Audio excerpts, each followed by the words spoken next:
This week on Government Matters. Feedback USA intends to basically allow for citizens to provide real-time feedback to agencies. It's like Yelp for government.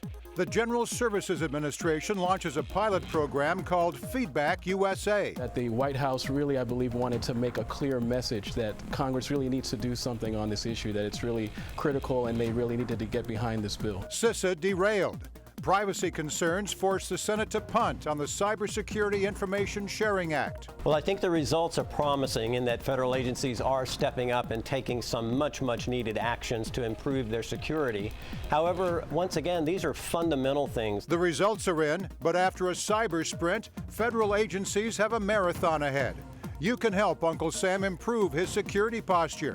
Government Matters starts right now. From ABC 7 and News Channel 8, this is Government Matters. To our viewers around the world on the American Forces Network and here in the nation's capital, thanks for joining us. Government is the engine that runs this city. That's why Government Matters. Every week we'll bring you the top headlines in tech, security, and management. I'm your host, Morris Jones. We open with the first GOP debate. 10 candidates made the final cut. One could be the nation's next chief executive. The two-hour event included a lot of flash, but it also covered serious policy questions like surveillance and immigration. Dana Bash takes us to Cleveland, Ohio for this recap. Donald Trump. Right out of the gate, Donald Trump's presence made this a very different Republican debate. A question about a pledge not to run as an independent. Raise your hand now if you won't make that pledge tonight. Mr. Trump. I cannot say I have to respect the person that if it's not me, the person that wins. If I do win and I'm leading by quite a bit, that's what I want to do. I can totally make that pledge. If I'm the nominee, I will pledge I will not run as an independent. As the GOP crowd booed, Rand Paul, whose outsider status tumbled thanks to Trump, couldn't wait to pounce. I mean, This is what's wrong. He buys and sells politicians of all stripes. He's already, hey, look, he's already hedging his bet on the Clintons, okay? Though Trump later lashed out at Paul. I don't think you heard me. You're having a hard time tonight. Most of his ire was aimed not at a competitor, but the Fox moderator. You've called women you don't like fat pigs, dogs, slobs, and disgusting animals. Your Twitter account Only Rosie O'Donnell. I think the big problem this country has is being politically correct. I've been challenged by so many people, and I don't frankly have time for total political correctness. And to be honest with you, this country doesn't have time either. And honestly, Megan, if you don't like it, I'm sorry. I've been very nice to you, although I could probably maybe not be based on the way you have treated me, but I wouldn't do that. But the biggest fireworks flew over Trump's head between Chris Christie and Rand Paul over personal liberties versus security. You know, when you're sitting in a subcommittee just blowing hot air about this, you can say things like that. I don't trust President Obama with our records. I know you gave him a big hug, and if you want to give him a big hug again, go right ahead. And you know, Senator Paul, you know, the hugs that I remember are the hugs that I gave to the families who lost their people on September 11th. And all GOP establishment eyes were on Jeb Bush to see if he showed fire in the belly, often lacking in his performances. I believe that the great majority of people coming here illegally have no other option. They want to provide for their family. But we need to control our border. And there should be a path to earn legal status for those that are here.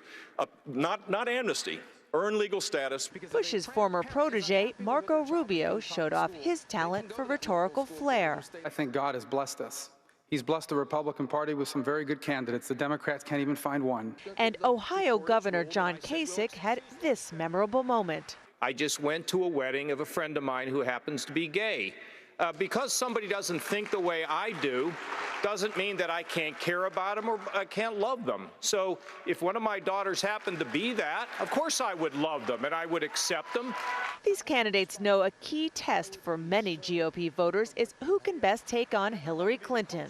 For the cyber attack with Russia the other day, it's sad to think right now, but probably the Russian and Chinese government know more about Hillary Clinton's email server than do the members of the United States Congress. And that has put our national security at risk. Dana Bash reporting. Well, the Internet of Things holds a lot of promise for government and for the private sector, but emerging technology can be risky. Hospitals learned that the hard way as federal regulators warn a medication infusion pump could fall prey to hacking. Lindsay Janis explains. Hospitals across the country scrambling to replace a common medical device being used on thousands of patients. The FDA now saying the device, a pump that delivers medications like painkillers and cancer treatments through an IV, may be at risk of being hacked. The agency explaining an unauthorized user with malicious intent could access the pump remotely and modify the dosage it delivers. Vulnerabilities that experts say could be deadly, like a scene straight out of Showtime's Homeland. What are you doing? Where terrorists remotely hack into the vice president's pacemaker, sending him into cardiac arrest. The former real-life vice president, Dick Cheney, admitted to 60 Minutes he once feared the same thing could happen to him. I knew from the experience we'd had and the necessity for adjusting my own device that it was an accurate portrayal. In recent years, cyber experts warning the government hackers can easily tap into pacemakers and other life-saving medical equipment. Every hospital should assume that its devices, if connected to the internet, can be attacked. Lindsay Janis, ABC News, New York. A different kind of healthcare story now, this one about improving the quality of life. The Office of Personnel Management just wrapped up Wellcheck 2014, a health and wellness assessment of nearly 300 federal work sites. Diane Cho has the results. The Nuclear Regulatory Commission's fitness center is large enough to compete against any local gym. The agency even offers group workout classes for NRC employees. By having that access, it encourages people to participate in these activities. The price for convenience is $20 a month, but most don't seem to mind forking over the cash. We do have our on-site fitness center, which is very popular. So popular, it helped the NRC earn a top 10 finish in the OPM 2014 Wellcheck, which didn't come as a surprise to Jeannie Dempsey, the agency's branch chief for work, life, and benefits. It's designed to provide both an evidence-based tool for federal agencies to be able to assess their employee health and wellness programs. And also it serves as a guide to help agencies. The Obama administration launched it last summer. The goal? To enhance workplace flexibilities and work-life programs. Their survey focused on topics such as depression, physical activity, and stress management. Our people are what makes our mission possible. We also know from the standpoint of being a model employer, we need to be able to provide the type of work environment that's going to be most competitive to attract talent. 36 federal agencies participated in this year's survey. NASA's Langley Research Center and the National Highway Traffic Safety Administration also came out on top, but there's still work to be done. OPM says of those surveyed, less than 60% of federal agencies actually communicate health insurance benefits to their employees. Also noting there's room for improvement in the areas of nutrition, lactation, and organizational support. The NRC can serve as a model for other federal agencies. They offer smoking cessation programs and everything from caregiver support groups to health education. I think it improves our productivity because it decreases absenteeism. And when people don't have to take, leave to go to a doctor. OPM made 4 recommendations based on the Wellcheck assessment. Some of them, like providing sodium and calorie information on food sold in worksite cafeterias, are already happening in the private sector. If you think about it, increasing productivity by supporting employees so that they lead healthier lifestyles and having a healthier workforce helps your bottom line. I think it's in everyone's interest to reduce healthcare costs. For Government Matters, I'm Diane Cho. Let's take a look now at some other names making news this week. CA Technologies signed a definitive agreement to acquire Exedium. Financial terms of the deal were not disclosed, but CA says it will be complete by the end of the quarter. Director of National Intelligence James Clapper announced a key appointment. He says Jason Matheny will serve as the next director of the Intelligence Advanced Research Projects activity. Matheny joined IARPA in 2009. Deloitte appointed a new vice chairman to lead their U.S. public sector and state government. Mark Price will succeed Jessica Bloom. She's retiring after a 26-year career. In tech matters, Feedback USA. In April of 2011, President Obama issued an executive order streamlining service delivery and improving customer service. He wanted government to take advantage of advances in technology. This week, the General Services Administration launched a new pilot program called Feedback USA. Joining me with the latest is Vicki McFadden, Deputy Chief Customer Officer at GSA. Vicki, Lisa Danzig at OPM compares Feedback USA to Yelp. How will it work for government? It's very similar to Yelp for government. Feedback USA intends to basically allow for citizens to provide real-time feedback to agencies, and then agencies will use this data to improve their passport centers, their social security card centers, and their airport operations. Agencies will also be able to use this data daily to actually look at areas where there's pockets of excellence, where there might be best practices, and areas where they need a little bit more improvement. You're joining forces with the State Department and Social Security Administration. Why those two agencies? We wanted to really partner with some agencies that were really focused on improving customer service and would be a good partner with us, and we knew that they would use the data. In addition, these are two locations where citizens are constantly interacting with the government, and then we know we would get really rich data. Now, earlier I mentioned President Obama's executive order on improving customer service. That was more than 4 years ago, but the effort only recently started picking up steam across government. Why now? There recently, as of last year, OMB and SSA stood up a cross-agency priority goal that pulled together membership from 12 agencies across government. And they're really focusing on a few areas to improve citizen services, one being feedback and transparency, and Feedback USA is a nice way to kickstart that initiative. All right, the pilot is scheduled to last for 1 year. What happens next? Great call. So we're going to look to add new agencies every quarter of this pilot, and after the pilot closes, we'll assess how things are going. But we hope that it's going to be positive, and next we're going to look to expand the pilot to not only in-person transactions, but also web transactions citizens have with government. Now, Vicki, the Senate confirmed Denise Turner-Roth this week to be GSA's new administrator. Is your new boss a big fan of Yelp? Yes, I think she is. She probably is on there quite regularly. Well, then it sounds like a win-win deal. It's amazing that this hasn't happened sooner, but technology and all these new ideas just take a matter of time to reach the core of the brain, I guess, huh? Yes, I think it's going to be a really great pilot. All right, good luck with that. Vicki McFadden with the General Services Administration. Thanks again. Thanks. We'll turn from tech to security straight ahead on Government Matters. Last month, CISAs seemed to have momentum, but Congress played another game of kick the can. Will lawmakers revive the Cybersecurity Information Sharing Act? We navigate the privacy concerns with Bloomberg next.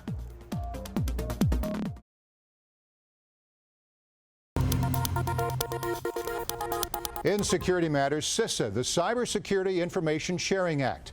This week, privacy advocates in the Department of Homeland Security raised concerns about that bill. The Senate punted, and lawmakers went on vacation. Will it make a comeback in 2015? For answers, I'm joined by Alexei Alexis, e-commerce and privacy reporter for Bloomberg BNA. Alexei, what is CISA, and how would it work? Well, as you said, it's the Cybersecurity Information Sharing Act, and what it would basically do is boost information sharing by private companies.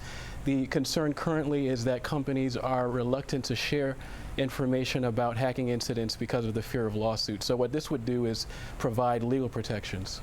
For fear of lawsuits and embarrassment, I suppose, too, right? For sure, yes. Now, last month, this bill seemed to have momentum, but DHS threw a wrench in the works. On July 31st, Deputy Secretary Alejandro Mayorkas responded to a letter from Senator Al Franken.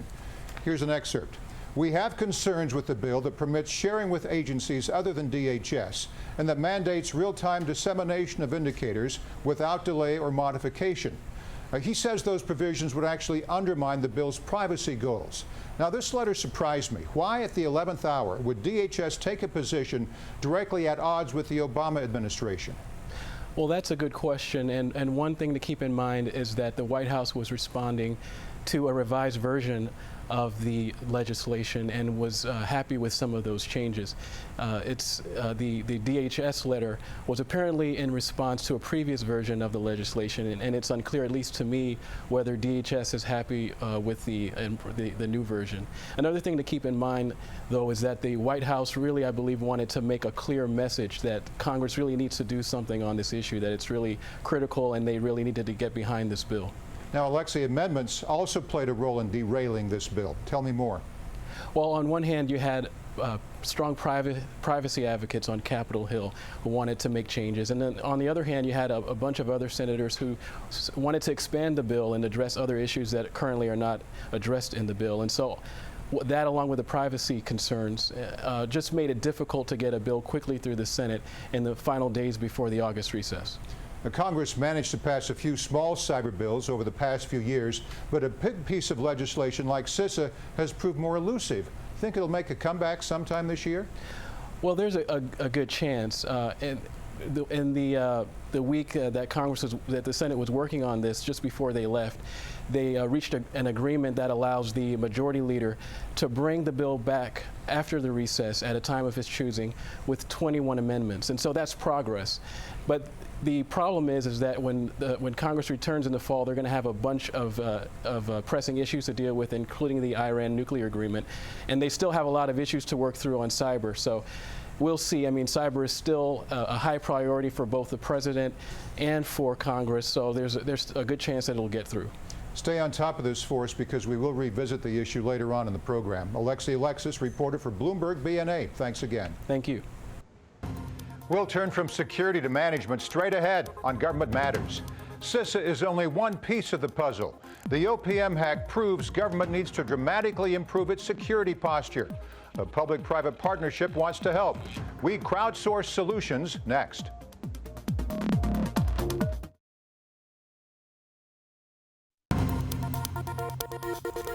In Management Matters, the Community Cybersecurity Initiative.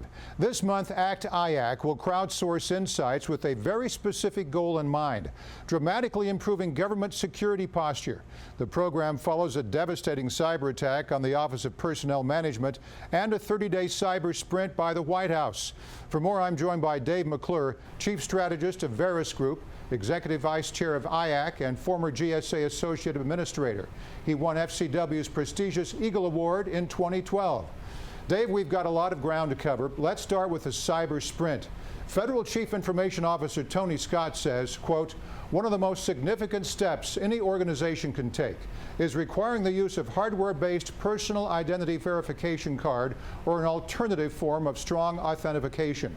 Scott says during the cyber sprint, federal civilian agencies increased the use of strong authentication from 42% to 72%.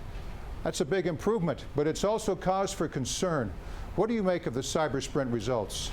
Well, I think the results are promising in that federal agencies are stepping up and taking some much needed actions to improve their security. However, once again, these are fundamental things that really should have been put in place prior to the capturing of the incident in real time. So that's the concern I think the community has, is how can we accelerate the adoption of just basic fundamental security principles into the government agencies. Tony Scott also made a plea for more funding. He asked Congress to lift sequestration.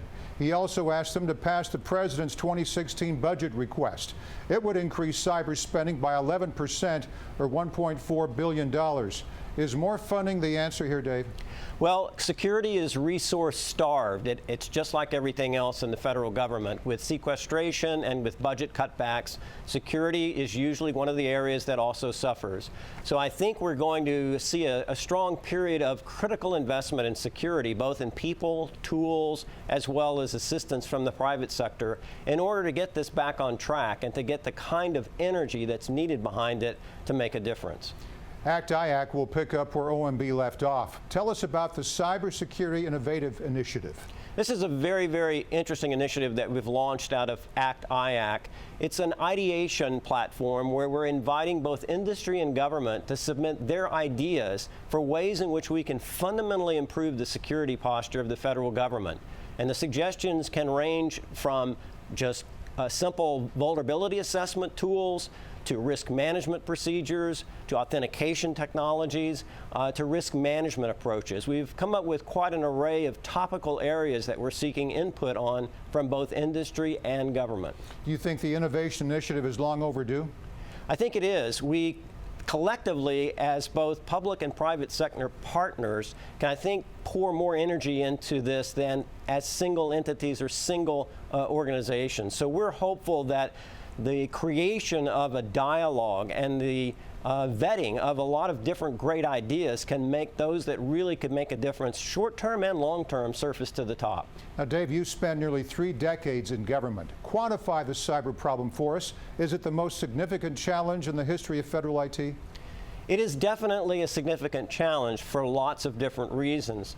First of all, we're in a post-internet age. Security prior to the internet was quite different. It was a perimeter-based defense, whereas today we really have to think offensively and think about being ahead of the adversary rather than catching and reacting the adversary. So I think the conditions are quite different. The skill sets are quite different. The technologies are always evolving, and we're struggling to stay ahead of both cyber criminals as well as nation states that are acting against the U.S. I want to mention the results of ACT-IAC's Cybersecurity Innovation Initiative will be presented to the Federal CIO Council on September 30th. Dave McClure, Executive Vice Chair of IAC, thanks for being with us. Thanks, Morris. We'll turn from management to final matters straight ahead. In the summer of 1969, astronaut Buzz Aldrin traveled from Texas to Florida to the Apollo 11 and became the second person to walk on the moon. On his return trip, Aldrin landed in the Pacific Ocean, flew to Hawaii, and returned to Texas. That's just shy of 500,000 miles. Last Thursday, Aldrin posted a few unique pieces of memorabilia on his Twitter page with the hashtag TBT or Throwback Thursday. They include this expense report. Apparently, things were pretty darn cheap in 1969. The government reimbursed Aldrin a whopping $33.31. And that's the latest from Washington. Thanks for watching. I'm Morris Jones. We know your week is filled with other matters. Save this half hour for us.